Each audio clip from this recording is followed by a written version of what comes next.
தேர்தல் செயல்முறையை எளிதாக்கவும் நம்பகமானதாக மற்றும் வெளிப்படை தன்மையுடனும் மாற்ற இந்திய தேர்தல் ஆணையம் கடந்த 6 மாதங்களில் 28 புதிய முன்னெடுப்புகளை மேற்கொண்டுள்ளது. இந்த முன்னெடுப்புகளானது 6 பகுதிகளாக பிரிக்கப்பட்டுள்ளது.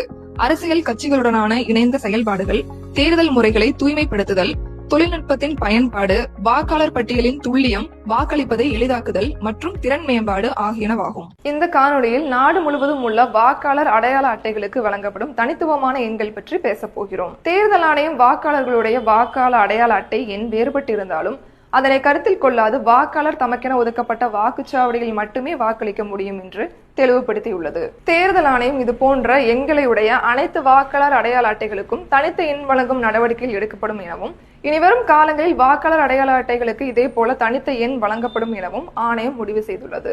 அடுத்த காணொளியில் இந்திய தேர்தல் ஆணையத்தால் மேற்கொள்ளப்பட்டுள்ள பிற முன்னெடுப்புகளை பற்றி காண்போம். இது போன்ற இந்திய தேர்தல் ஆணையம் தொடர்பான மேலும் புதிய தகவல்களுக்கு எங்களது அனைத்து சமூக ஊடக தளங்களை பின்தொடரவும் மற்றும் சப்ஸ்கிரைப் செய்யவும்.